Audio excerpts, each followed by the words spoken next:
कि आप क्या क्या गलतियां करते हो। और अगर आप सोच रहे हो थाईलैंड में जाके इंपोर्ट करने की, तो ये वीडियो आपके लिए है।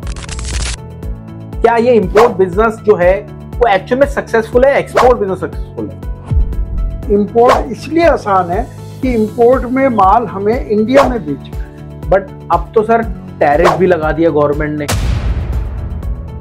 3 चीज हम लेते हैं, एक गत्ता, एक आयरन और एक एल्युमिनियम। सबसे पहले अगर हमें शुरुआत करनी है तो किस चीज से करनी चाहिए?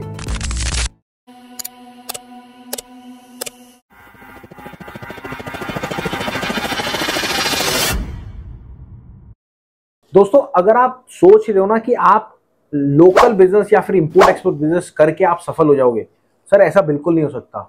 ऐसे 4 से 5 गलतियां आप बेसिकली कर दोगे जिससे आपको ही नुकसान होगा। इस वीडियो में हम स्पेशल उसी के बारे में डिटेल में बात करने वाले हैं कि आप क्या क्या गलतियां करते हो। और अगर आप सोच रहे हो थाईलैंड में जाके इंपोर्ट करने की, तो ये वीडियो आपके लिए। और अब मैं आपको बताता हूं, हमारे साथ हैं डॉक्टर शुभ प्रसाद सर। नमस्कार। बहुत बहुत नमस्कार सर। के पास 49 साल का एक्सपीरियंस और 28 कंट्री में सर ट्रेवल कर चुके हैं। और आज हम स्पेशल आप लोगों से यही बात करने वाले हैं कि आपको अगर इंपोर्ट एक्सपोर्ट बिजनेस स्टार्ट करना है तो सबसे पहले तो कहां से कैसे स्टार्ट करोगे? सर पहले तो मैं आपसे जानना चाहूंगा कि क्या ये इंपोर्ट बिजनेस जो है वो एक्चुअल में सक्सेसफुल है, एक्सपोर्ट बिजनेस सक्सेसफुल है? राहुल जी, बहुत ही आपने अच्छा पूछा है। एक्सपोर्ट भी होता है, एक बिजनेस से गुजारा नहीं होता। बिल्कुल सर, वो हर देश एक्सपोर्ट भी करता है, इंपोर्ट भी करता है। बिल्कुल, क्योंकि उससे बैलेंस ऑफ पेमेंट बनता है। अगर एक्सपोर्ट नहीं करेगा तो इंपोर्ट के पैसे कहाँ से देगा? सही बात है। तो इसलिए दोनों ही करने पड़ते हैं। बिल्कुल, ऐसा कोई भेदभाव नहीं। बट सर आपकी जो वीडियोस होती है 90% तो स्क्रैप के ऊपर होती है। उसमें राहुल जी, जब हमने ये बनाना शुरू किया तो जो एक्सपर्ट हैं यूट्यूब के, उनसे हमने राय ली। तो उन्होंने कहा कोई ऐसी चीजें बनाइए जो करने में आसान हो और श्योर शॉट हो। तो हमारे हिसाब से हमारा पर्सनल ओपिनियन था कि इंपोर्ट इसलिए आसान है कि इंपोर्ट में माल हमें इंडिया में बेचना है। बट अब तो सर टैरिफ भी लगा दिया गवर्नमेंट ने। टैरिफ लगा है, हम यहाँ से एक्सपोर्ट करेंगे उसको। तो बल्कि देखा जाए तो इसमें इंपोर्ट में टैरिफ का कोई नुकसान नहीं हुआ। अगर टैरिफ की वजह से भी आप इंपोर्ट करते हैं तो फायदेमंद है। तो हमने इंपोर्ट पर इसलिए बनाई ये, क्योंकि हमें देश में माल बेचना है तो वो ज्यादा आसान है बजाय विदेश में माल बेचने। बिल्कुल। और अगर आप सोच रहे हैं इंपोर्ट करने की तो कुछ भी नहीं करना, आपको जुड़ जाना सर के साथ। सर आपको पूरा डीपली बता देंगे कि कैसे क्या क्या प्रोसेस रहता है। अब सर रही 3 चीज हम लेते हैं, एक गत्ता, एक आयरन और एक एल्युमिनियम। सबसे पहले अगर हमें शुरुआत करनी है तो किस चीज से करनी चाहिए? जिस चीज की सेल हो आपके पास। अच्छा, अगर आप गत्ते के आपके पास ग्राहक हैं तो गत्ते से करिए, एल्युमिनियम के ग्राहक हैं एल्युमिनियम से करिए, लोहे के ग्राहक हैं। ग्राहक किसके हैं आपके पास? बट सर अगर ग्राहक ही ना हो हमारे पास, तो ग्राहक नहीं है तो फिर स्टार्टअप इंडिया किस काम आएगा? नहीं, वो तो है, बिल्कुल आएगा। बट फिर भी मैं ग्राहक असल में आपके पास नहीं है ग्राहक, लेकिन देश में तो ग्राहक है। बिल्कुल। हमने ये बार बार ये तीनों चारों चीजें क्यों ली हैं? क्योंकि इसकी अनलिमिटेड डिमांड है।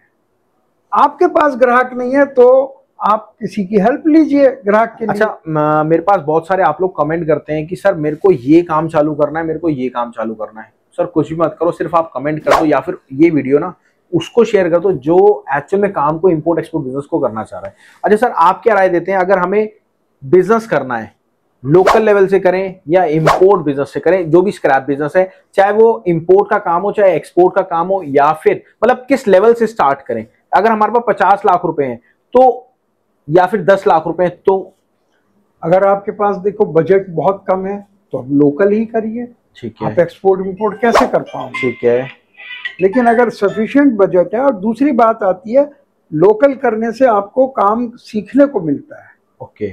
आप सीधा एक्सपोर्ट करेंगे, सीधा इंपोर्ट करेंगे, आपको माल की जानकारी नहीं है, आपको मार्केट की जानकारी नहीं है, कैसे करेंगे? इसलिए लोकल से शुरुआत करना बहुत अच्छी बात है अगर आप कर सकते हैं। और अगर आपके पास अच्छा बजट है तो आप डायरेक्ट इंपोर्ट एक्सपोर्ट भी कर सकते हैं। और थाईलैंड की अगर बात करें, थाईलैंड से इस टाइम क्या बल्क में इंपोर्ट हो रहा है? थाईलैंड की जहां तक बात है, स्क्रैप में हर चीज आ रही है स्क्रैप में। कोई 2 प्रोडक्ट बता दीजिए। यही जैसे अभी आपने नाम लिए, गत्ता आ रहा है, गत्ता आ रहा है, ओसीसी ओसीसी आता है, okay, और मेटल आता है। अच्छा, मेटल में आयरन इंडिया में मेटल प्रोसेस की फैक्ट्रीज बहुत ज्यादा है। ठीक है। तो जितना अच्छा हम यहाँ उसको प्रोसेस कर लेते हैं, दूसरे देश नहीं कर पाते। अच्छा, मेरा एक आखिरी सवाल है जी, क्या कोई इंपोर्ट अगर करना चाहता है आपसे मिलके इंपोर्ट कर सकता है? बिल्कुल, हम उसको पूरी हेल्प करेंगे।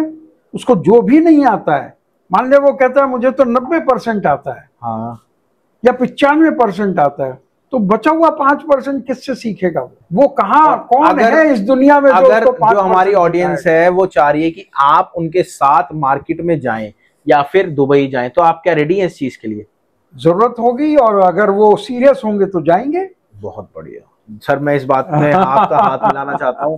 देखिए, अगर आपको खुद सर के साथ जाना है तो आप बिल्कुल सर के साथ जा सकते हैं, और साथ में अगर आपको अमेरिका वगैरह कहीं भी जाना है तो आप बिल्कुल जा सकते हैं। मेरी बात समझ रहे हैं? और सबसे बड़ी बात, आपको अगर बिजनेस स्टार्ट करना है तो आप सर के साथ मिलकर कोलैबोरेट होके बिजनेस को स्टार्ट भी कर सकते हैं। चलिए मिलते हैं अगली बार। नमस्कार, धन्यवाद, जय हिंद, जय Bharat. Thank you sir. Thank you Rahul ji.